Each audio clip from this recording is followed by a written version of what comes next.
இப்பொழுது மத்திய அரசு தேர்தல் ஆணையம் தீவிரமாக சிறப்பு ஒரு பணியை மேற்கொள்ளவிருப்பது ஒரு முயற்சியை மேற்கொள்கிறார்கள். ஆனால் இதில் முழுக்க முழுக்க இது வெளிப்படையாக இருக்கணும். இதில் எந்த விதமான சந்தேகங்களும் இருக்கக்கூடாது. இதில் எந்த விதமான குறைபாடுகளும் இருக்கக்கூடாது. எந்த விதமான அரசியல் கண்ணோட்டமும் இருக்கக்கூடாது.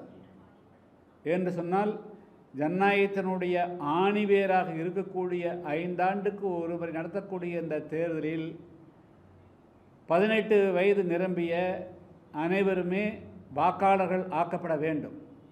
எந்த காரணத்தை கொண்டும் யாரும் தகுதி வாய்ந்தவர்கள் யாரும் வாக்காளர் பட்டியலிருந்து நீக்கப்படக்கூடாது.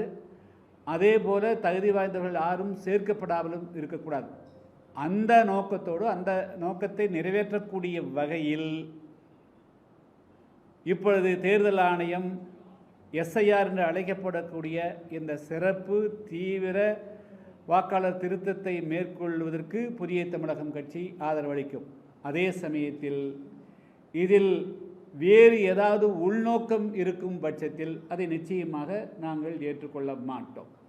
எனவே இது தேர்தல் ஆணையம் இதில் எந்த விதமான உள்நோக்கமும் இல்லை, இது வெளிப்படையானது, இது எந்த விதமான தவறும் நடக்காது என்பதை தேர்தல் ஆணையம்தான் இதை தெளிவுபடுத்த வேண்டும். இதில் எந்த விதமான மறைமுகமாக திரைமறைவு வேலைகளோ அல்லது இருக்கக்கூடாது.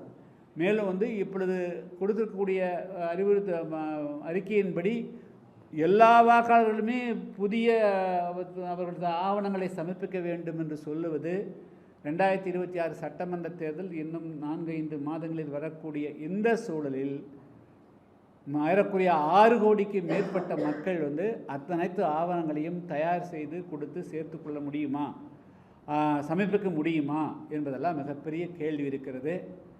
எனவே தேர்தல் ஆணையம் நாணயமாக நடந்து கொள்ள வேண்டுங்கிறது தான் புதிய தமிழகம் கட்சியினுடைய நிலைப்பாடு ஆகும். அடுத்தது